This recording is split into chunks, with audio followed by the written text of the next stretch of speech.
Thanks so much, Jennifer. Hi, everyone. I'm Carolina Gabriel. As Jen just mentioned, we work together at Collective Marquee. I am on the development team. It is my first time moderating today, so thanks for your patience. I will, I think I saw Aaron Cameron somewhere here earlier, so I will channel the prepared moderator and take us away. Our format today is pretty unique. We're going to introduce everyone. There's going to be a couple presentations by the panelists.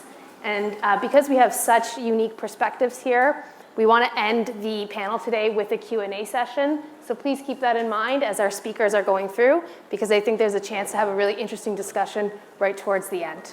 So without further ado, to my left, I'd like to introduce Dina Grinnell, EVP of Canada Lands Corporation, Alexandra Lombropoulos, Urban Planner from Infrastructure Institute, and at the end is Alex Mather. He's my boss, VP of Development at Collective Marquee. Great. Do you want to kick us off? Sure. Thanks. Great. Thank you. As mentioned, I'm Dina Grinnell, the Executive Vice President of Real Estate with Canada Lands Company, and I'm going to start.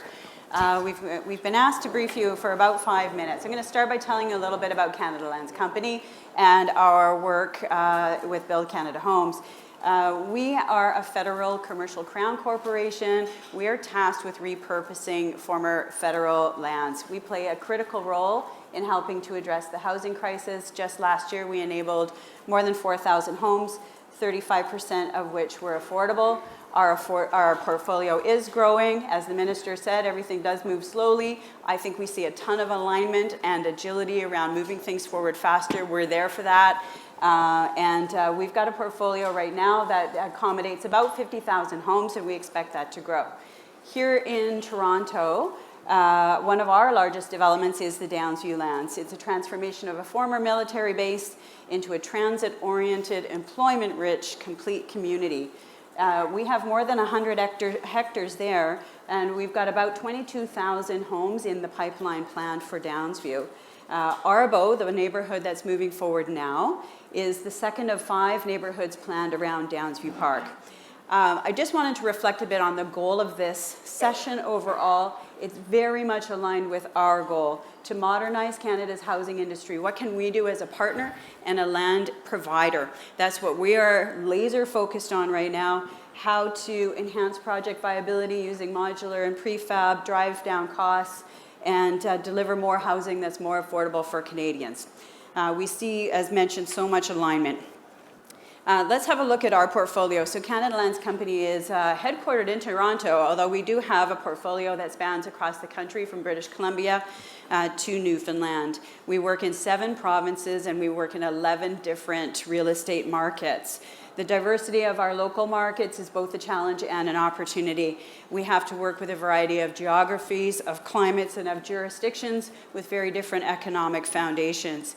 Our lands are often within the urban centers. Historically, they were usually in the suburbs or far-flung, but the cities have grown up around the lands by the time the federal government deems them surplus. Why is our diversity interesting? I think we see the similar kind of diversity in the modular and prefab sector, and we understand that we've got to work with the sector where they're at, where we're at, and we're really interested in understanding that so we can move forward together. Just wanting to take a look at cross-sectoral collaboration. I don't think that we can say it enough. All hands on deck, and we realize we're but one actor in an ecosystem that needs to work together. We contribute to government's commitments and priorities in both how we manage our land and also how we manage our business. Our key priorities right now are housing, affordable housing, climate resilience, and Indigenous engagement. As you very well recognize, enabling affordable housing requires the participation of all orders of government and usually community housing sector and not-for-profit sector as well. We typically offer our land at a discount and work with proponents who are bringing other funding and financing tools into the stack in order to realize housing. We are looking at Build Canada Homes in a tremendously new light. This is a very different opportunity for us to do a direct build program and deliver on that affordability ourselves, 60% market, 40% affordable, laser focused on both acceleration and innovation. And I was asked today to talk about CLC's partnerships with First Nations communities. We do have the great honor to work with Indigenous partners. We've got 7 active agreements right now with 13 First Nations across the country. What I can say is those agreements vary tremendously, both by the land opportunity that's in front of us and by the capacity and interests of the nations who we're working with. And they vary from joint ventureships to participation agreements, to sometimes shoulder-to-shoulder neighbor agreements where we do joint planning and servicing together.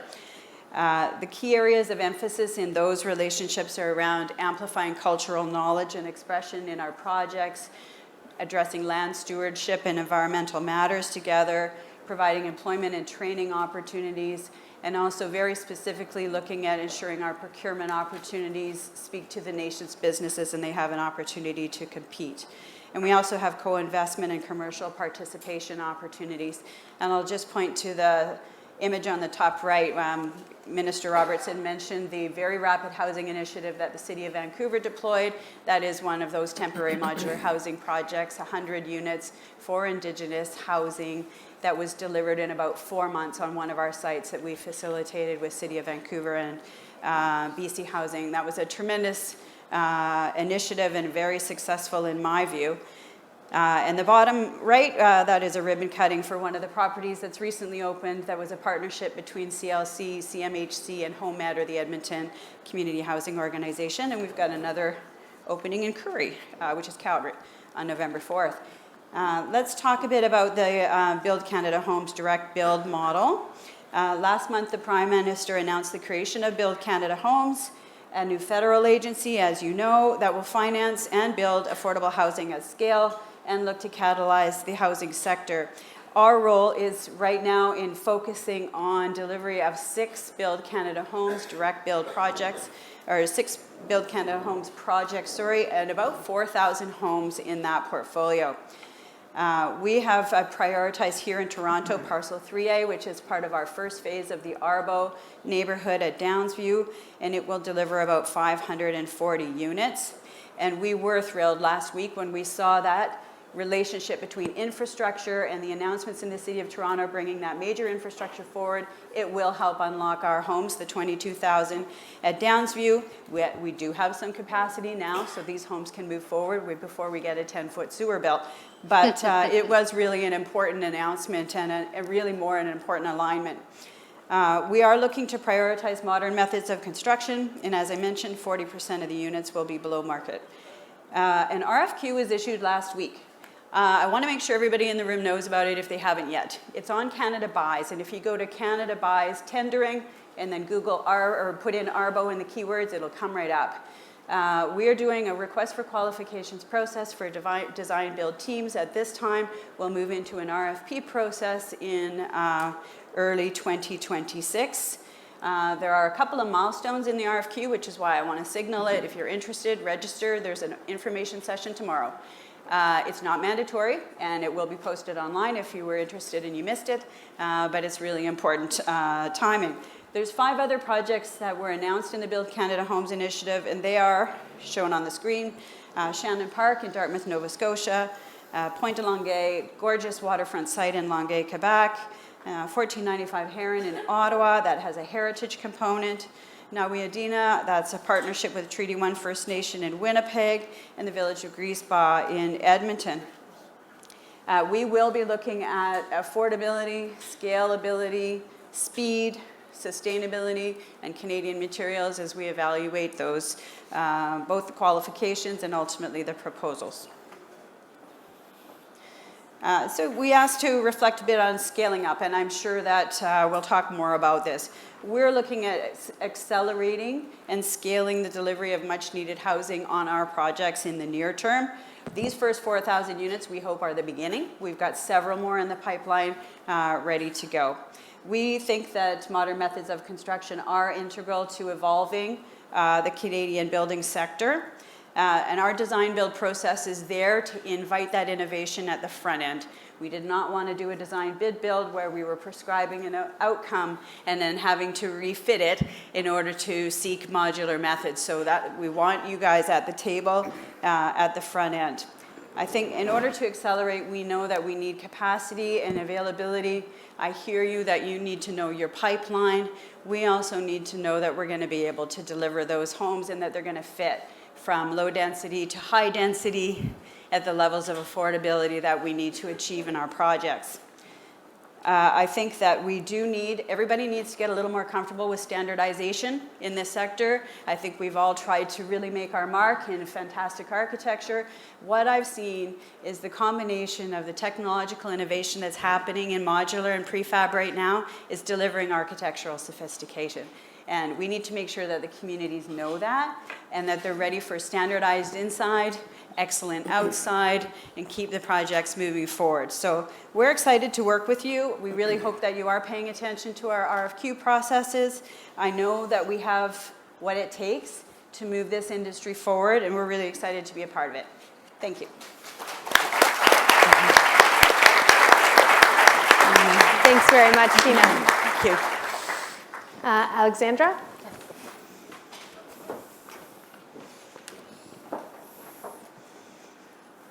Hello, everyone. Thank you again for the opportunity to share not only the great work that we're doing here at the Infrastructure Institute, at the School of Cities, at the University of Toronto, but also the insights from my own research with Dr. Jason Spicer out of the University of New York, and from my experiences collaborating with communities across Toronto and across Canada. And it seems from all these different conversations I've had the pleasure of listening to is that collaboration really sets the tone for today's theme. When it comes to infrastructure built using modular or otherwise, maximizing community impact requires both foresight and collaboration. Every project should exist within an ecosystem that aligns its goals with community needs, transforming each investment into an opportunity to strengthen local economies, workforce systems, and overall community well-being. And one of the clearest ways to make that happen is through social procurement. So the topic of what I'll be chatting about today. And social procurement is really using the way that we build and the way that we buy to strengthen communities, not just infrastructure. At the Infrastructure Institute, this really sits at the heart of our Groundwork initiative.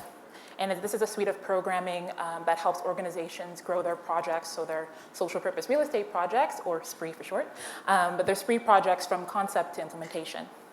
For us, social purpose real estate means property that is owned or operated by mission-driven organizations to deliver community benefit. Our latest program, the SPRE National Accelerator, builds on 4 successful Ontario-based cohorts. And this year, we've actually launched our first national edition, bringing together 30 organizations from across Canada for 6 months for free learning, networking, and professional support. Our curriculum walks nonprofits, charities, community land trusts, co-ops, and others through the development process from start to finish. And yes, we will have a session devoted to modular development. We'll also have one focused on procurement and supplier diversity, which really brings all of these themes full circle. So social procurement provides an opportunity to accelerate building inclusive local economies as much as building strong infrastructure.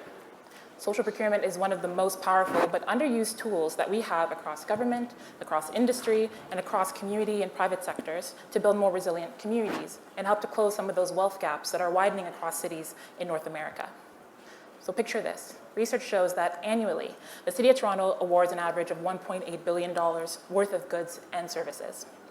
And that just diverting 2% of these expenditures to local small businesses and community development efforts could inject almost $230 million into local communities.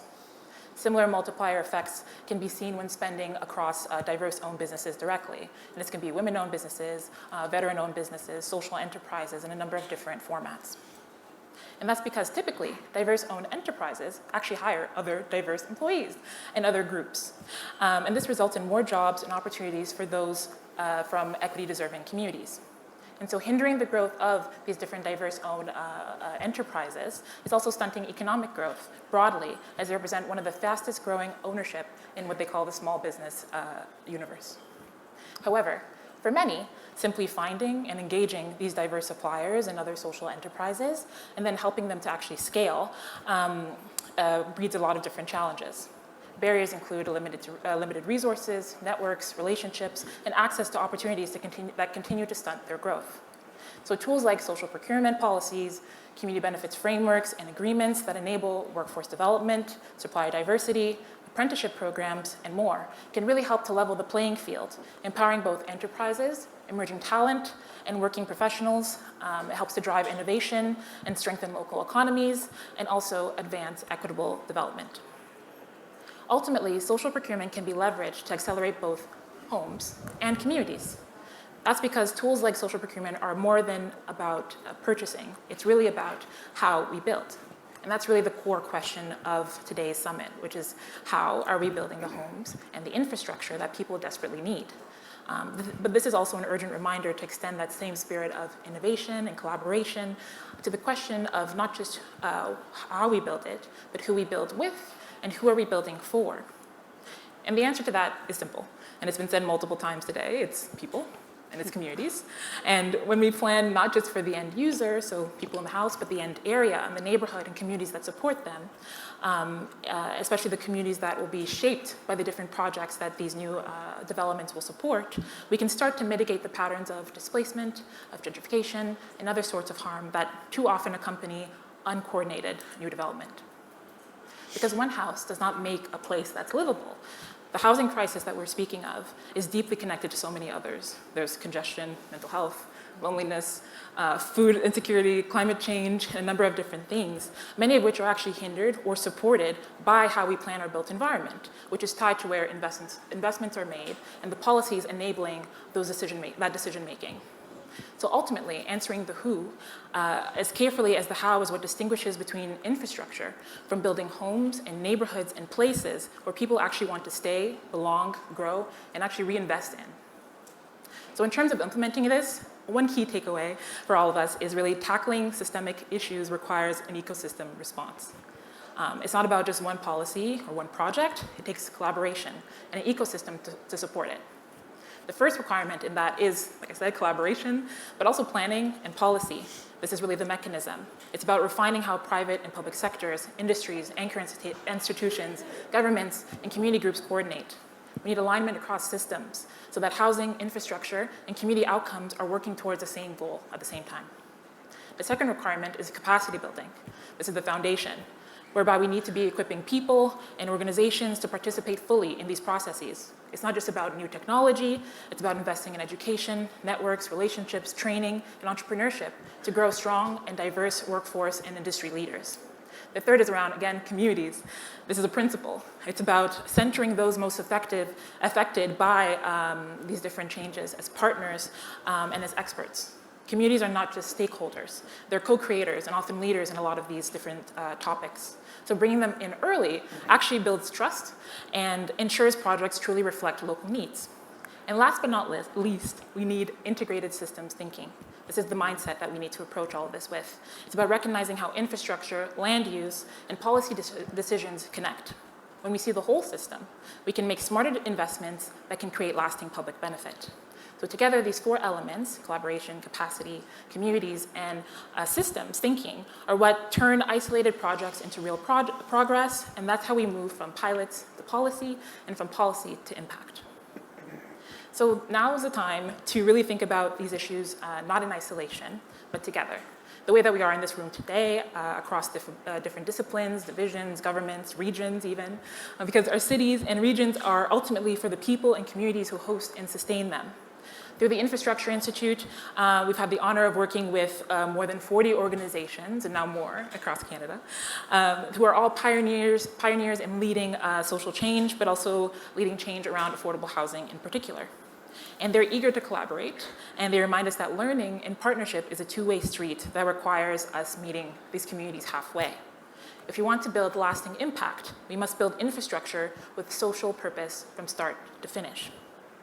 So very quickly, in the spirit of collaboration, I really want to thank a lot of the people and organizations and municipalities that have formed a lot of the things that I said today. And I hope that next time many of them can be here and share some of their own stories about advancing community benefits and social procurement and all this great stuff.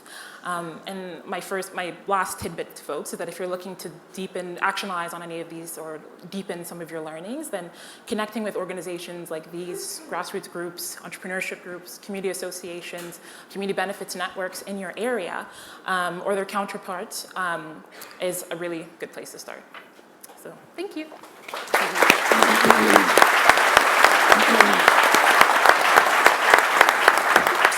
Alex. Thank you. Good morning. So I'll just take a few minutes now to take the group through some of the work that we're doing at Collective Marquee, which Jennifer mentioned earlier in her session with both the mayor and the minister, specifically delivering factory-built modular housing. So across the company, we are delivering 9 prefabricated mass timber projects right now, in the thick of it, learning the hard lessons. So I'll take you through a few of those. I'll talk about a little bit about those hard lessons that we've learned, and give some suggestions for paths forward. The first 5 of those 9 projects we are delivering in partnership with CMHC. Thanks to the man sitting in front of me who oversees the Innovation Fund. These projects wouldn't be happening without the Innovation Fund. It's been a lot of work to get them off the ground, and it takes a village. There's many project partners here who are touching these, and I think it's emblematic of exactly how much work it takes to get these together. So of these projects that we're working with CMHC on, the 5 of them are each prefab, mass timber modular on main streets in the city of Toronto. Each of them is purpose-built rental and has 10% affordable housing, built slab on grade, so no parking, so very quick to construct and in line with the sustainability and affordability benefits that the minister and the mayor were speaking about with Jennifer. So this is the first one that will go to ground. Most likely, it's on Danforth.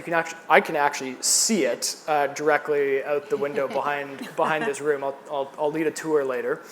And I think one of the things that is worth saying on this slide is that we're working with local Toronto architects on these projects, Batei Shorba, who are wonderful leaders in Missing Middle. We're working with KPMB architects on some other ones, which I'll show you in a minute. But a commitment to design excellence is one of the things that we feel is very important in this portfolio to make sure that we're helping to break down some of the stigmas that, unfortunately, to Jennifer's point this morning, still continue to exist around prefab or modular housing. People think of modular sometimes and they think of impermanence. They think of temporary solutions, or they think of slapdash. And to Dina's point, we're, thanks to firms like KPMB and Batei Shorba, we're trying to break down those barriers and show that these buildings should be beautiful regardless of their construction methodology. Our ambition for these is that someone walks past these buildings and says, oh, those are beautiful buildings, I'd love to live there.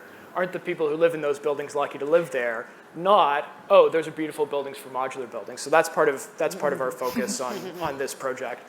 This is a shot of the interior courtyard on the Danforth project. So this will be just reserved for the building residents. It's an interesting design approach in Toronto. This is the kind of thing that you see more in Western Europe. The courtyard block that you hear a lot about in the news these days is something we're trying to do on a project by project basis. The second project here of the 5, and I'll just show 2 of these from the portfolio, is at Christie and DuPont. Sort of similar design approach. Again, we're able to adapt the built form here where we're delivering an internal courtyard that also winds up netting out a really interesting internal condition in the building where you've got through units rather than these deep, long bowling alley units that many of the buildings behind us, especially in the mid-rise portfolio in Toronto, are characterized by. So here, if you're living in one of these buildings, you've got dual aspect units, which means you can cross-ventilate your unit. You've got light coming on both sides, and they're laid out really, really nicely. I know our collaborators, KPMB architects, who incidentally have their office or their studio 3 floors below this, 2 floors below this building. I see Bruno there, this room, I see Bruno there. We're delivering the first phase of our Tyndale Green project. It's a 1,500 unit master planned community, 2 new public parks, extensive series of ravine restoration components as well. And the first phase, you can see, is outlined in the sort of middle left there. Those 4 buildings we're also delivering as prefabricated mass timber, modular construction. These each have 30% affordable housing in partnership with the City of Toronto. And that is a rendering of the northerly of the two public parks. So this is between phase 1 and phase 2. So the building you see on the left there is the prefab building. So again, KPMB architects are leaders in this space. They're doing a lot of work at Downsview, funnily enough, delivering really, really nice buildings there as well. So with that, I'll hand over to Carolina in just a minute, but I said I'd talk about lessons learned, and I see Dennis Braun of the City of Toronto here. Dennis is leading an interesting group at the city. He's a little shy sometimes, but he's best in the business. So the city has a group called the Priority Development Review Stream, PDRS. And that group is dedicated to breaking down some of the barriers in regulation and process and the entitlements in the design phase that are emblematic of a system that still defaults to assuming that the construction methodology that's building these buildings is cast in place concrete. So typically the process that most cities still make you go through for the approvals on an 8-story building is the same process and has all the same requirements as the one that they make you go through for a 58-story building. So PDRS, among other things, is trying to break down those barriers and move at the speed of the private sector, move at the speed of the housing crisis that runs rampant. And I think on Danforth, Dennis may have set his new record. We were 96 days from submission to approval. He's struggling because he's modest, but I think that's, the mayor was up here this morning talking about how much they've improved the speed of the entitlements process, and that team is a perfect example of actually delivering on that. The last thing I'll touch on before handing over to Carolina is also in partnership with CMHC, we ran a solutions lab earlier this year, which brings together private sector, public sector, not-for-profit partners to break down some of the barriers in housing delivery. In this case, it was breaking down the barriers to the delivery of modular housing on publicly owned land. So we had Creatio, TCHC, the School of Cities, and of course CMHC as partners in that lab. And I think that's a really good example of how these organizations are trying to think differently and trying to put their money where their mouths are, as it were, in moving at the speed of the crisis. And so that was very encouraging for us as both builders and conveners to see. And on those 9 projects, we ourselves are reaping the benefits of that spirit of collaboration. So I'll end on a positive note.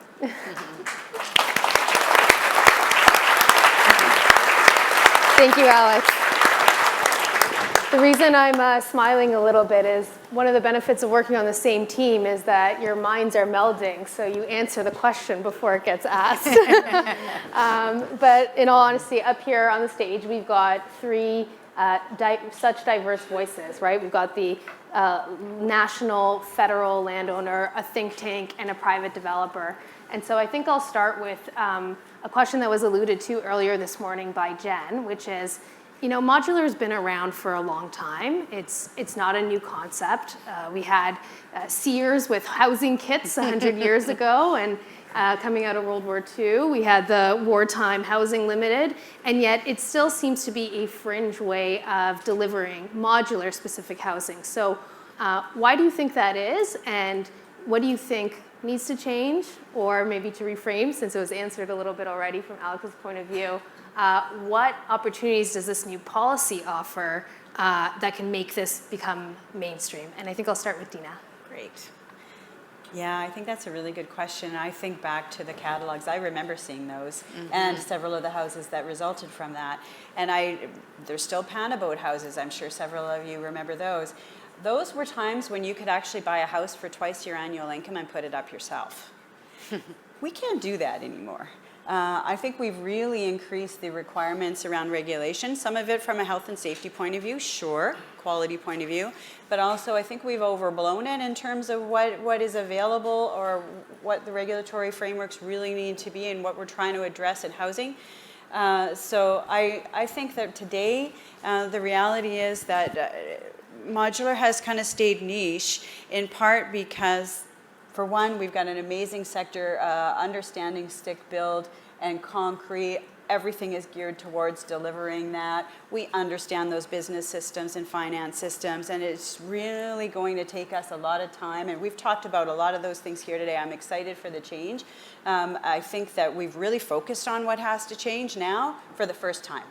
So I feel that it's going to change, and I think it has to. And I think we have to continue to talk about the revolution in tech that's driving this now. And what it's giving us is engineered quality, precision, reliability, efficiency that we probably really need the customer to understand when it comes to buying modular. Because before it always felt like the niche choice. Now it's, why isn't that the best choice? You're going to get the best car out of your car value, so to speak.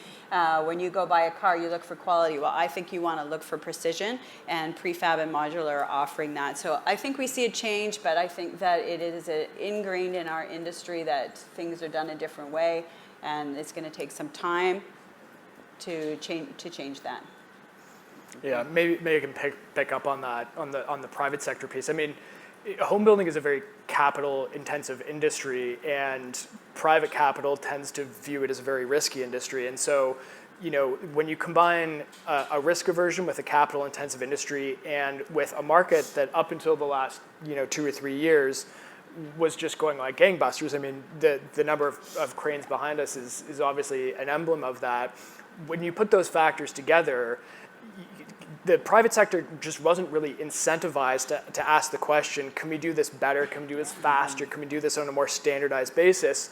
Because there was no real incentive to do it. But now, when you look at the housing market and the state of it today, we underwrite properties today that don't pencil with free land, and that's a sea change of the industry in the last 15 years. And so I think now with the slowdown, the home building sector has had to be a little introspective and say, how can we do this smarter? How can we do this faster? And what needs to happen from an industrial standpoint in order to be able to deliver that? So I think it's starting to get there, but it's going to take some pilot projects and some proof positives for the private sector to see a community at Downsview or one of our projects hopefully delivered on time, on budget, and leased up well to really take off. But I think it's great that we have multiple levels of government now and not-for-profit organizations and public sector organizations coming together and saying, we'll be the first. Alexandra? Yeah, I mean, from my perspective, there's a bit of a running joke amongst some planners where when you think about Toronto or other sort of like, let's say like fields in this particular sector, is that we're always happy to be, we don't want to be the first, we're happy to be the 101st. We want to see if other people do it first and how it works there and learn from their lessons. And it ties into that like a risk aversion that you were speaking to and other people have mentioned before. They're like, we don't want to be the ones to really like stick our foot into it we want to see how other people are doing it first. So ultimately, I think that's probably part of the hang-up that we've had in this particular, in trying to get this technology to move forward. But it also like plays into how we're, from a procurement perspective, it plays into that being a lot more reactive when it comes to addressing these different problems than being proactive. I think the exciting part of this new program is that it seems to be trying to be proactive. Like when I'm going through the list of some of the promises that are being made or goals that are being made, one of them is tied to procurement as well. And that's a good signal to folks knowing that like projects are coming. There's going to be a coordinated effort around it. How do I fit into this ecosystem? Who can I start working with? How do I start positioning myself in order to like capitalize on these different projects and get ready to meet the demand that's coming? One of the favorite things that I've done or seen in my like scan of different like municipalities and their social procurement frameworks is that municipalities like the city of Chicago, Milwaukee, I think Pittsburgh, they have what are called buying plans. And this is sort of a similar kind of like framework where they're like, this is what we're going to be doing for the year or the next few years, get ready. So that other businesses can know, like, let's start making partnerships, let's start hiring, let's start training people and get ready so that when, in 2027, 2026, 2030, I guess, they're ready to meet that demand and continue to accelerate these projects forward other than, working backwards and trying to play catch up.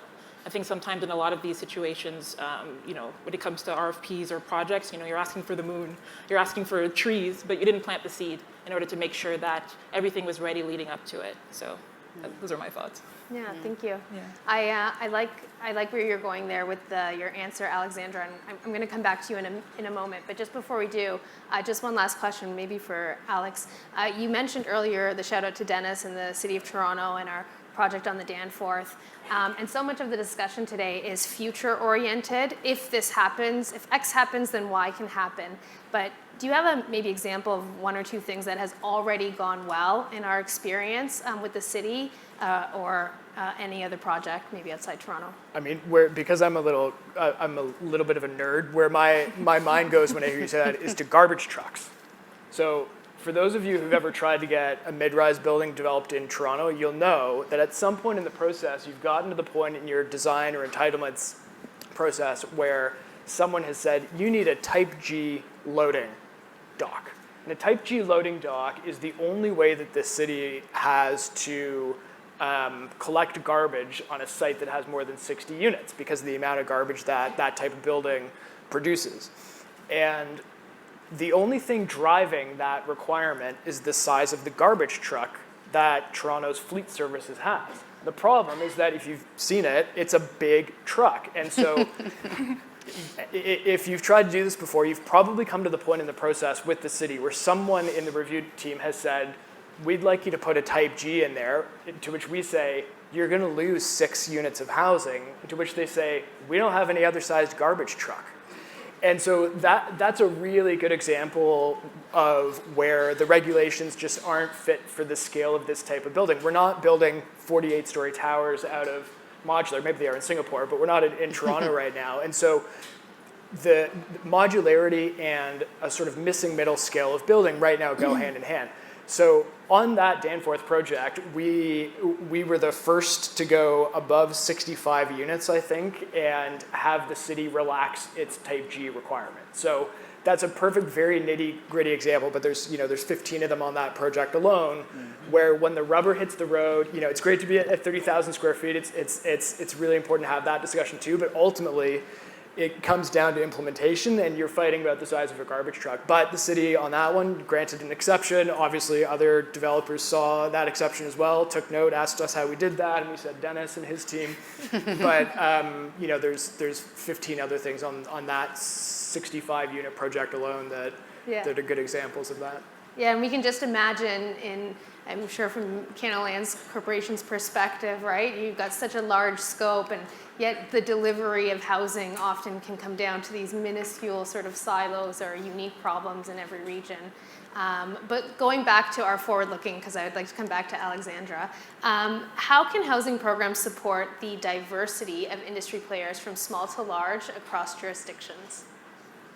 I mean, not to be redundant, for sure, social procurement. That's a good way of going about that. Those community benefits agreements and frameworks.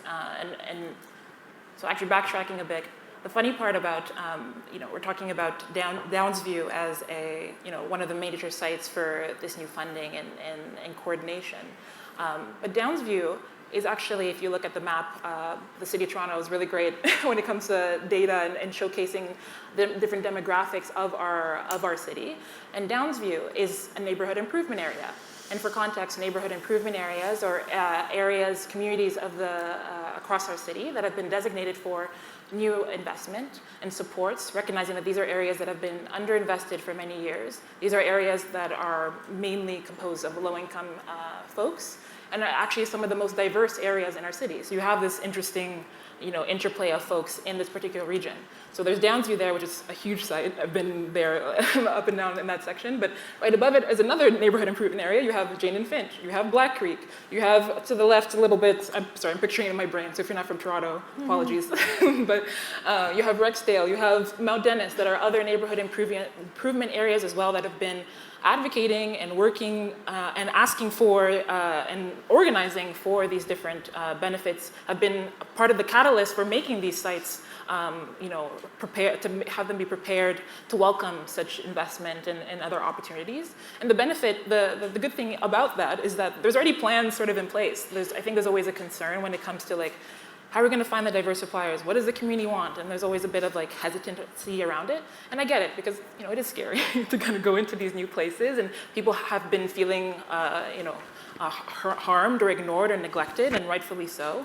But the benefit is that with working with the city, working with community organizations, you'll find that there are community development plans, there are social development plans, there are community action plans where people are actually saying, we want jobs like this. We've also recognized that there's a deficiency here. We want to work with you for this. So there's already opportunities to tap into that and use these new developments and new investments as a way to redirect, not just redirect, but to align both these community goals around how they can support our mission of affordable housing and other initiatives, but also how we can partner together to scale it and grow it and build that capacity so that we don't necessarily need to have more neighborhood improvement areas. Ideally, we're all in a prosperous place. Right. Thank you. Dina, I see you're nodding your head as Alexandra is speaking. So once again, I'd like to move it from, this would be great in the future to have. Perhaps you can tell us a little bit about what's currently happening. Great. Yeah, I'd love to. I mean, we've talked about Downsview, and we certainly understand that we're at the nexus of a lot of different demographics in that site, and it is a massive opportunity. So the community engagement process was incredibly diverse, and we celebrated that, and we've been working. It's going to be a complete community. That's one of the ways how do we acknowledge the diversity of the community we're working in? That's tremendously local, as you can imagine. And we do a lot of work, both with community organizations and with the municipality, to understand those goals and drivers in our complete community plans process. On the building side, we also are going to be targeting our procurements where necessary. So as we look to engage with the builder, the GC, we do have Indigenous engagement relationships established in some where we're going to be more deliberate about ensuring those procurement opportunities also flow that way so that they can compete. Then we have a diverse procurement objective as well. Those are things that have to be a natural part of doing good business in communities these days. So I don't see them as exceptional, and they also usually enrich our outcomes. So that, I think that it's work that's underway. We've been doing it for years, and I think that many of you probably have as well. So, Thank you. With that? Yeah, I think reflecting on Dina and Alexandra's points, where my mind goes is very often when we refer to the community in a development process, you're thinking about NIMBYism. You're thinking about the type of people who show up to oppose a new project at a public hearing. But it's a helpful reframing to be thinking about it in a completely different sense, to be thinking about what the opportunities are and going into a neighborhood improvement area, or coupling public investment with social outcomes beyond the utility of the new housing. And it's a helpful reframe, I think, to be thinking about opportunities when you think about community engagement, rather than a part of the process that too often can be controversial. Thank you. And maybe taking it one step out of procurement, back to the opening remarks about the RFPs that are on, and we know there's going to be a flood of applicants to all the RFPs. It perhaps leads to the question, does Canada have the capacity to operationalize modular housing right now? Dina, we're going to start with you. I'm looking at this room. I'm going to say yes. I am. We have to get there. We have, I think, a lot of work to do together. This is about change management and evolution. And what I see are the signals of a tremendous amount of focus on this area that I have never seen in my career. That's tremendously exciting. Is it going to be easy? Are we all going to get there tomorrow? No. I don't think so, but I think we are going to get a lot further over the next couple of years than we ever have been able to. We really want to understand, me as a land provider, I really want to understand who you are, what you want to do, what we can do together.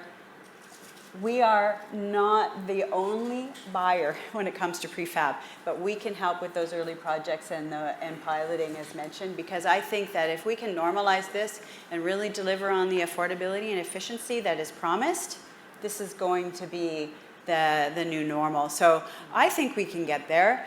I am a glass half full type of person. But I think that a lot of people in this room are too. And to keep talking and exploring what the challenges and the barriers are so we can get through them. I've never seen such alignment at the local level in terms of helping us go faster. And that's not just in Toronto, thank you Toronto, but in other jurisdictions we're working with as well. Whereas before it used to be, how much can I extract from this big landowner? Really, that's what it was like when I walked in the door. Now it's, how can we work together to go faster? Tremendous sea change. And speaking of working together, I'll kind of lead on that question maybe to Alex. What do you see needing to change in order to get to that positive outcome that Dina just laid out for us? Me, Alex, or her, Alex? Alex made it. Me, Alex. Yeah. Yeah, I mean, I think you see kernels of it. You see kernels of it as with the process that we went through on the Danforth project, and working hand in glove with CMHC on the Innovation Fund. But you have to go from kernels and it being the exception to the rule to it being the standard operating procedure. And I think that's the shift that we need to see now. And Canada Lands is there. I know TCHE is doing some interesting explorations, and obviously the city has its housing development office. So this is just a Toronto comment, obviously, but it's what I know best. All of the pieces are slowly falling into place. The thing I think might be most interesting when you think about scaling, you're always going to run out of publicly owned land at some point. You do actually, in order to get Canada-wide scaling, need the private sector to want to step up and be able to play in that sandbox, as it were. And one of the interesting things about where we sit in among private sector players is almost all of our projects, new projects, are rental, and of those, I think all of them have an affordable housing component. And there was a big swath of the private sector, there still remains a big swath of the private sector that has no interest in doing either of those things. But given the slowdown, you're seeing more and more developers exhibit an interest in doing that kind of project, in engaging with the public sector, not-for-profits in new development models. People call up me and Jennifer and other members of the team all the time and say, how did you guys do this? Talk to me about this partnership with Creatio on the Merton project that's breaking ground tomorrow morning that Carolina was the project manager of. And that curiosity has been born of necessity, but it sort of doesn't matter how we got here. What we need is the scale, and the private sector is being, the reluctant part of the private sector, I think, is being forced into this situation, which is fine because all we should care about is the outcome. So I'm optimistic because the pieces are there from at least 2 of 3 levels of government in this province, and the private sector is taking notice, and I think we'll get there. Great. I'm going to give Alexandra the last word, and then I think I'll queue us up for Q&As.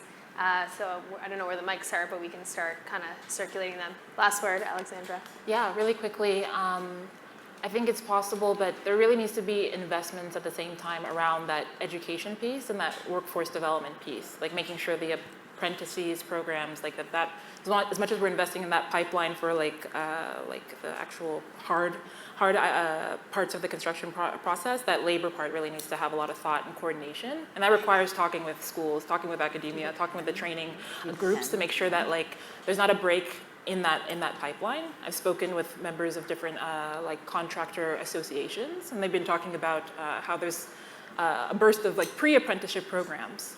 And the issue with that, is that they're being targeted in a lot of communities of color that are looking for an entryway, but ultimately those programs aren't linked to proper apprenticeships, getting them the seals and accreditations that are required to start filling in the gaps that we're needing in our workforce. So there needs to be some sort of coordination around there and making sure that all those other kind of anchor institutions are part of the conversation as well. Yeah, I think what I hear everyone sort of pointing to is that it was already said earlier this morning, but it bears repeating that it's not just 2 parties working together or 3, it's really that kind of cross-sectoral collaboration in order to make this once-in-a-generation initiative work. Do we have any questions in the audience? Well, let's start with Stephen. Hi. Hi. I have so many questions, but I'll try. Start with one. First off, just to frame out the scale. Everybody talks about the scale, but the scale works out to 33,000 additional housing units every month. So that's the scale. That's gigantic. We talk about. And the real investment, I mean, it's so wonderful to hear this. I've been in the industry for 20 years, and almost 20 years. And the thing that's really been missing is not only that pipeline, but the investment in the companies and the time for government to take risk. It's really wonderful that the Keysmat group, I'm not sure which name to use, is really participating in this. But a lot of developers, you talked about it, like they do not understand and they don't want, there's no risk. The government has to risk. We've got manufacturers here from all over the country, and they need somebody to just say, hey, how much money do you need to build another factory? Really, that's what it is. And that's not much of a question in there. Fair enough. But really, I want to know what everybody thinks about that scale and how you imagine achieving it. And those 20,000 houses in Downsview, it's almost like a drop in the bucket. Yeah. So maybe I'll reframe the question, and I saw you pointing at Dina, so we'll go with perhaps how do we get to the scale that we're talking about? We heard the word $13 billion earlier this morning. We know that the pilot is not starting with a number of houses, 4,000 houses, that doesn't really reflect that number. So how do we bridge that gap? Yeah. I'll take the question, but I'm not sure that I'm the right person to answer it. But I am really pleased to see the commitments around investment and industrialization that are being made in Build Canada Homes. I think that is a signal that they understand that the sector needs support and investment support, et cetera. So that's fantastic. I think we're all waiting for the details on what that is going to look like. Does Canada Land's 4,000 units, or perhaps our full portfolio of 50,000 units, break the back of the modular sector's growth? No, it doesn't, right? I'm the first one to admit that. We really do need this to be received and embraced by far more builders in the sector. And I do think, though, that we have a role in asking for it. And that's where builders need to be comfortable to ask for it. And our financing structures do need to change. And I was thrilled to hear about how they're being modified to actually acknowledge the upfront requirements around prefab. Huge barrier there. And the regulatory sector needs to understand how to move it forward quicker too. We've kind of talked about these things, but I think we all have to step up and acknowledge that this is actually quality housing coming out that's going to help us address the housing crisis. That has got to be our first priority, and getting the barriers out of the way has got to be the next. So will we get to the 500,000 homes by 2030? You didn't ask me that question. I find it a tremendous lift for Canada to double its home building sector in 5 years. But if we don't have a really ambitious goal, maybe we won't even get there. So I am okay with that. I think everybody realizes that the focus has got to be on finding ways to do this more cost effectively and more efficiently. So I'm okay with that, but we aren't the only answer, and everybody has a role to play in how to move this forward. Yeah. Okay, perfect. I saw a gentleman in the back, and maybe we'll do it a little differently. Can you tell us who you are, who you're asking the question to? Is it for one person individual or the whole panel? Go ahead. Pedro Barada, Habitat for Humanity Canada. Okay. And great job, Carolina. You'd never know it was your first panel. Oh, God. So well done.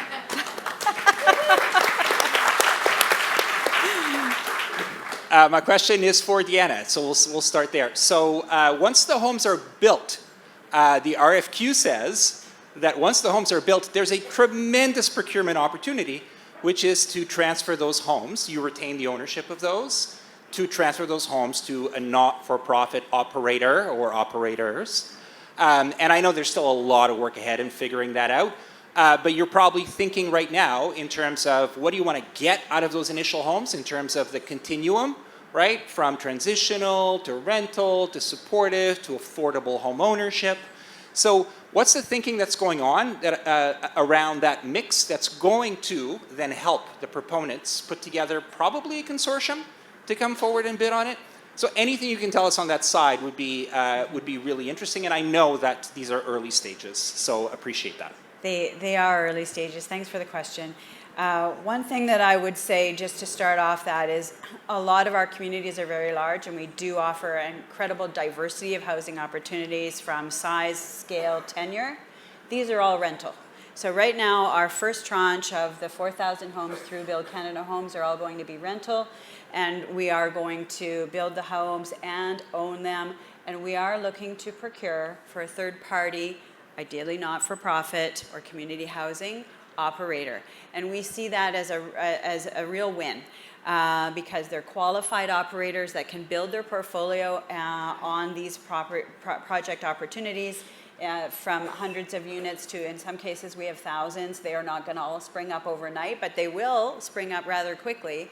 So we expect to work with them to grow their capacity and bring us the kind of acumen needed to deliver housing both on the affordable non-market side and perhaps with a partner, or we're welcoming consortiums as to how they may ultimately apply for that opportunity. So that is to come, more details to come. But we think that that is a great way to partner with the not-for-profit and community housing sector. Thank you. I think we have time for one more. Who you are, who you're asking. Thank you. My name is Changming Guo. I used to be working with City of Toronto, the corporate real estate management. I have been a big fan of Jennifer since she was the chief planner of the City of Toronto.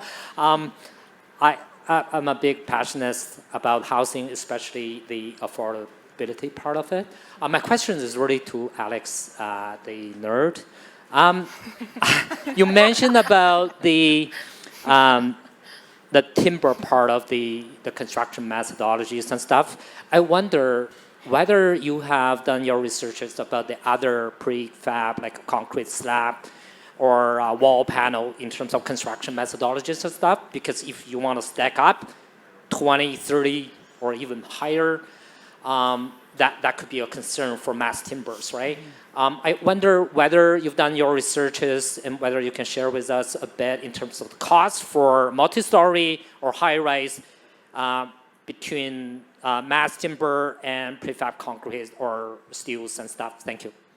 Yeah, for sure. The short answer is yes, exhaustive research. We focused on modularity as the driver of the portfolio rather than timber, for starters. CMHC was very interested in the timber because of the sustainability benefits. We are too, but the first question we asked was, is there a modular solution here that can deliver faster and more efficiently and cheaper? And so we looked at precast concrete, we looked at steel, we looked at light gauge steel and cold form steel, we looked at volumetric, which is the supportive housing projects you see in the city, and even within timber, we looked at different timber structural approaches. So modular is a bit of a catch-all, and timber is as well. So you look at posts and beams, the way that the posts and the beams are laid on top of each other on the grid is a different system. Some timber buildings have a steel component. There's a timber building that Element 5 is building on Royal York Road that has concrete block cores and combination wall and floor cassettes and posts and beams. So there's a million different iterations, and our team led a very exhaustive review process of all of those. We worked really closely with some of the panel manufacturers themselves. They have different preferences based on what their ideal type of product to put through their factories are. And at the end of the day, we knew broadly the built form that we were going to deliver, which was between sort of 6 and 12 stories. Ontario Building Code right now allows you to go up to 18 stories, but you wind up, the cost doesn't necessarily scale linearly as you get up beyond sort of 12 stories. So that kept us into a built form and drove us to a specific structural grid and structural system. So we looked at dozens of permutations in terms of the material itself, and then within the timber world, different permutations of where we wound up. At the end of the day, we have metrics that we need to hit on those projects in order to be able to deliver them with CMHC, with our private capital partner. And we had to get to a place through that process where it was sort of broadly competitive with cast in place concrete. And we were able, through a lot of hard work and sweat equity and with the support of CMHC to get to a point where we're sort of generally in that range. And so that's a really important signal to Dina's point and to Alex's point about scaling. You have to be in the realm of cast in place concrete at worst for it to be a useful for the private sector model that can actually be delivered over and over again. And I think to Dina's point as well, the government coming out and saying there's all this money available is a huge signal to the suppliers that they can proactively invest in their facilities, which they have. The modular facilities across the GTHA are operating under capacity. What they need is a pipeline to fill it. And so we're doing 9 buildings worth. Canada Lands is doing many more than that. But yeah, that's some of the hard work that it takes to get you to the point where you can actually build the building to the system. Thank you, Alex, for that excellent answer and for the great question, which really gets to the heart. That brings us to a close, and you can see Jen is back on stage with us. So back over to you, Jen. Well, I have the unfortunate task of being a taskmaster.